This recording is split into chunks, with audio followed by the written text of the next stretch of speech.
اسرائیل great اسرائیل کے نام سے ایک بہت بڑی ریاست قائم کرنا چاہتا ہے جس میں مکہ اور مدینہ بھی ہے. اسرائیل نے جو نقشہ بنایا ہے اس میں مکہ اور مدینہ بھی شامل ہے.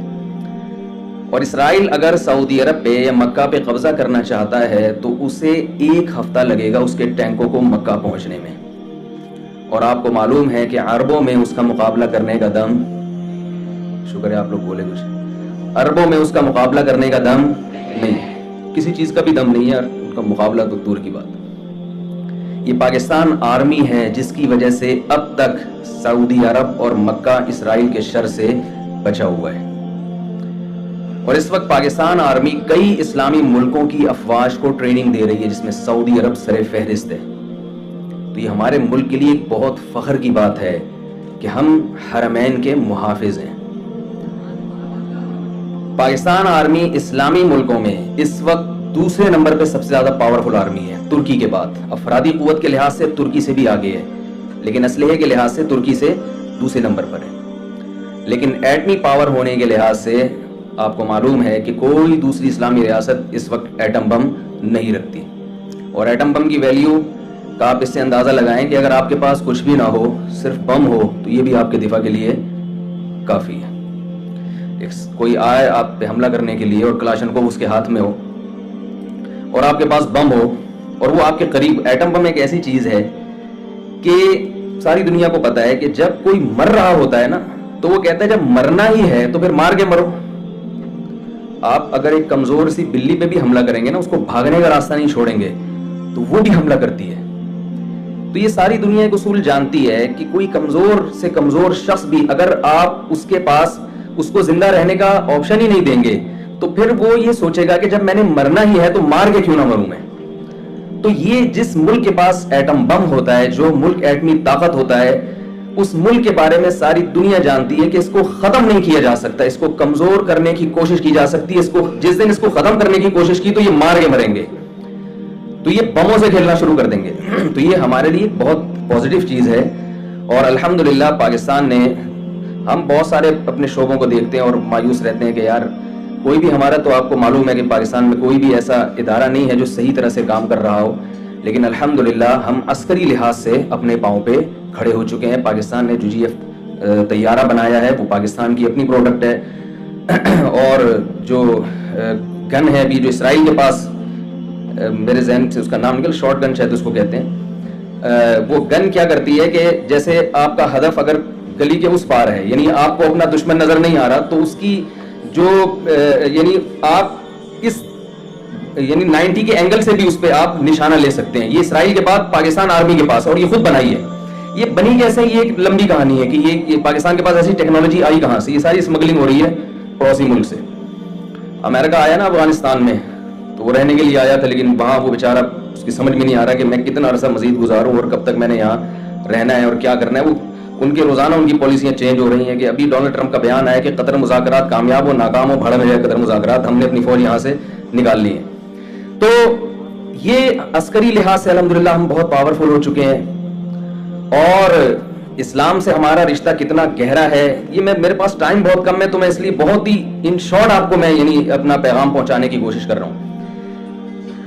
تو اب سوچئے کہ اس ملک کے لیے ہم کیا کر سکتے ہیں. میں 2 حدیثیں آپ کے سامنے پیش کروں گا. میرے پاس ایک ڈاکٹر کا سوال آیا تھا ایک دفعہ کہ اسلام میں میڈیکل سائنس کی کیا اہمیت ہے.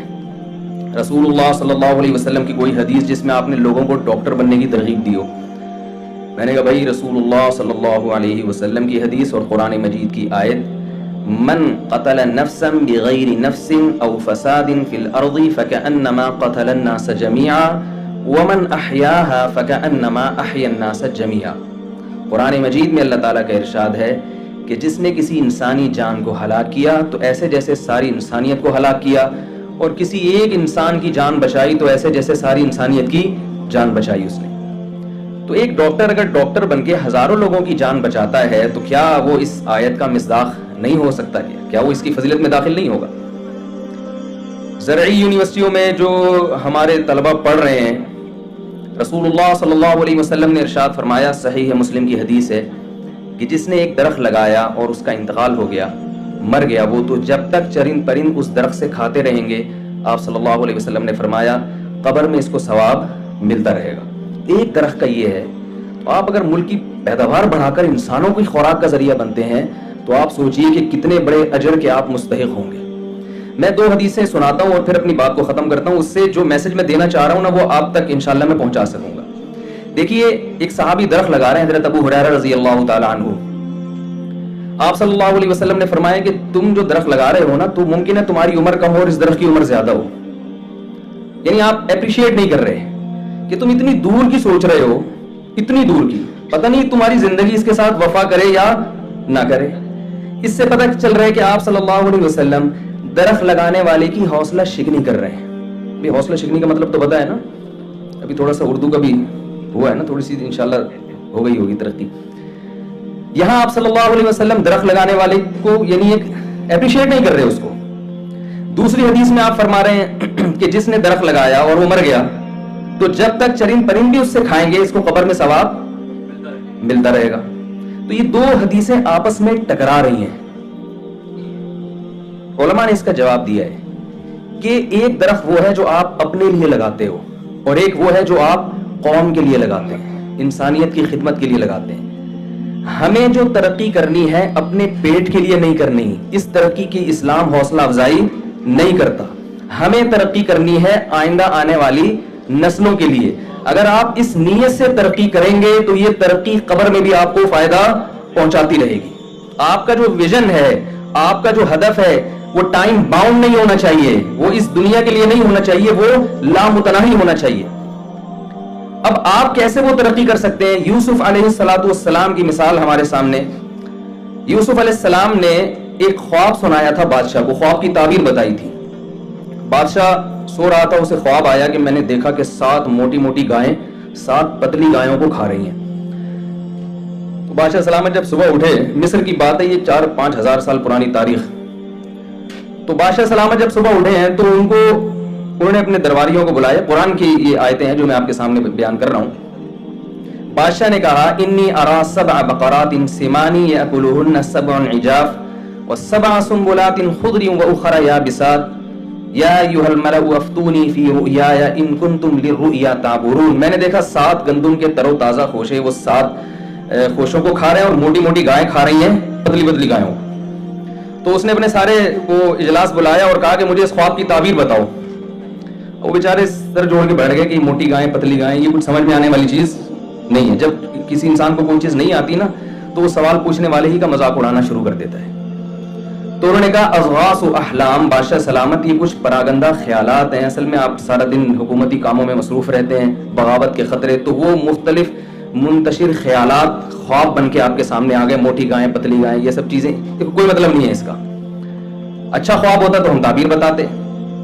یوسف علیہ السلام کو بتایا گیا, یوسف علیہ السلام نے خواب کی تعبیر بتائی کہ ان قریب ملک میں قحط پڑنے والا ہے, 7 سال شدید قحط رہے گا اور وہ پورے ملک کی معیشت کی ایسی کی, شکر ہے آپ لوگ بولے, ایسی کی تیسی کر دے گا, بیڑا غرق ہونے والا ہے. لہذا ابھی سے اگلے 7 سالوں کے لیے گندم کو اسٹور کرنا شروع کر دیں. پوری دنیا میں قحط پڑے گا, پوری دنیا یہاں آئے گی لینے کے لیے, تو آپ نے اسٹاک کرنا ہے اپنے لیے بھی اور دنیا کے لیے بھی. اس کا فائدہ یہ ہوگا کہ آپ فروخت کریں گے تو آپ کی معیشت اور مضبوط ہوگی. بادشاہ نے بلایا, بڑا خوش ہوا بادشاہ کہ یار یہ تو ہمیں بڑی تباہی سے بچایا. تو بادشاہ نے کہا کہ آپ مانگیے کیا مانگتے ہیں. یہ بہت اہم پوائنٹ ہے جو میں آپ سے ذکر کر رہا ہوں, بس یہ تھوڑی دیر آپ توجہ کے ساتھ سنیے. بادشاہ نے کہا کہ آپ کو کیا چاہیے, ظاہر ایک صحیح خواب بتایا نا کہ آپ مانگیں کیا مانگتے ہیں. اب آپ بتائیے میں اور آپ ہوتے تو ہم اپنے ویژن کو سامنے نہ رکھتے, ہم اپنے پیٹ کو سامنے رکھتے. ہم کہتے بادشاہ سلامت میں بہت بڑا بزرگ ہوں, میں نے آپ کو صحیح تعبیر بتا دی, تو کوئی بھی نہیں بتا رہا تھا, تو 20 بکرے آپ میرے لیے کاٹتے ہیں. ایسا ہی ہوتا نا, جو روحانی عامل ٹوپی ڈرامے بیٹھے ہیں یہی کرتے ہیں نا, اتنے بکرے کٹوا دیے, اتنے مرغے کٹوا دیے. یا ہم یہ کہتے ہیں کہ بحریہ ٹاؤن میں ایک پلاٹ دلواتے ہیں آپ, یہ ایک پورا بحریہ ٹاؤن ہی بنوا دیں میرے لیے الگ سے. جب بادشاہ ہے تو پھر ایک پلاٹ سے کیا ہوتا ہے. یہ ہے ہماری سوچ جس کی وجہ سے ہمارا ملک تباہی کی طرف جا رہا ہے. یوسف علیہ السلام نے فرمایا اجعلنی علی خزائن الارض, مجھے وزیر خزانہ بنا دیں. بہت مشکل ہے سمجھانا. رضا بھائی پولیس تو نہیں بلوانی پڑے گی نا سمجھانے کے لیے. کیا فرمایا, مجھے وزیر خزانہ. دیکھیں یہ بھی نہیں کہہ رہے مجھے کچھ نہیں چاہیے, مجھے ایک مسجد بنا کے دے دو, وہاں میں امامت کروں اور اپنے نماز روزہ پڑھوں, ایک عبادت, میں تو پیغمبر ہوں, مجھے کیا وزیر خزانہ سے اور یہ سب چیزیں مجھے نہیں چاہیے. نا نا نا, موقع, ترقی کا موقع ہاتھ سے جانے نہیں دے رہے, وزارت چاہیے. اور آگے فرمایا کیوں, پہلے یہ میں بتا دوں کیوں وزارت چاہیے. اس لیے کہ یوسف علیہ السلام یہ بات جانتے تھے کہ اس ملک میں کچھ وقت کے بعد جتنی ویلیو وزیر خزانہ کی ہوگی اتنی ویلیو کسی اور کی, یار بول تو لیا کریں, نہیں ہوگی. مجھے تاکہ مجھے پتہ چلے نا کہ آپ لوگ میرے ساتھ ہیں. وہ یہ جانتے تھے کہ کچھ وقت کے بعد جتنی ویلیو وزیر خزانہ کی ہوگی اتنی ویلیو کسی اور کی نہیں ہوگی. بھائی جب ملک کی معیشت تباہ ہوتی ہے تو سب سے زیادہ ویلیو کس کی بڑھتی ہے؟ جو ماہر معیشت ہے نا, کہ یار یہ کیسے کنٹرول کرے گا. یوسف علیہ السلام جانتے تھے کہ جب لوگ میرے محتاج ہوں گے تو پالیسی کس کی ہوگی, کس کی چلے گی؟ بھائی جو جس کے لوگ محتاج ہوتے ہیں پالیسی ہمیشہ اس کی چلتی ہے. تو جو میں کہوں گا پھر وہ ہوگا. اور وہ جانتے تھے کہ میں اچھا کہوں گا, میں ملک کے لیے برا, میں انسانیت کے لیے, ملک کے لیے برا نہیں سوچوں گا. یوسف علیہ السلام نے وزارت مانگی ہے اور اس کی دلیل یہ دی, انی حفیظ علیم. وزیر خزانہ میں دو صفات کا ہونا ضروری ہے جو آج کل ہمارے وزراء میں نہیں ہوتی. نمبر ایک, حفاظت کرنا جانتا ہو, ملک کی جو بیت المال ہے نا اس کی حفاظت کرنا جانتا ہو, خائن نہ ہو. نمبر دو, علیم, اکنامکس کا ماہر ہو, علم جانتا ہو یہ کہ کتنا اسٹور کرنا ہے اور کتنا تقسیم کرنا ہے, یعنی اس کو ڈیوائڈ کیسے کیا جائے گا, اس میں معیشت میں توازن کیسے پیدا ہوگا. یہ علم اللہ نے یوسف علیہ السلام کو معجزاتی طور پر عطا کیا تھا.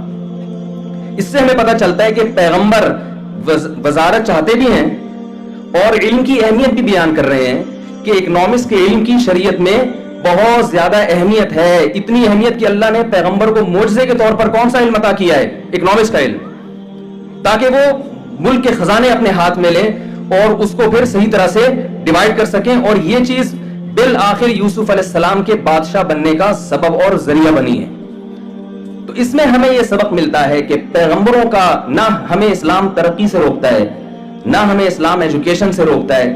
اسلام ہمیں کہتا ہے کہ آپ ترقی بھی کریں, تعلیم بھی حاصل کریں, مگر آپ کی نیت کیا ہونی چاہیے؟ اپنا پیٹ اور اپنی جائیدادیں بنانا, اپنی ذات نہیں ہونی چاہیے, بلکہ آپ کا مقصد ملک اور قوم کی خدمت ہونی چاہیے. اس خدمت کے تحت آپ پیسے بھی کما لیں, اس میں کوئی حرج نہیں ہے. یوسف علیہ السلام جب بادشاہ بنے تو لائف اسٹائل بھی تو چینج ہوا ہوگا نا ان کا, ظاہر ہے بادشاہوں والا ان کا لائف اسٹائل ہو گیا, اس سے منع نہیں کیا ہمیں. لیکن حضرت یوسف علیہ السلام نے مصر کی حکومت اپنے ہاتھ میں لے کے ہمیں یہ بتایا ہے کہ ہمیں ان تمام تر عہدوں پر پہنچنا پڑے گا جن عہدوں کے پر کو حاصل کرنے کے بعد ملک کی تقدیریں اور ملک کی باغ ڈور ہمارے ہاتھ میں ہوگی, اور پھر ہم ملک کو صحیح طرح سے چلائیں.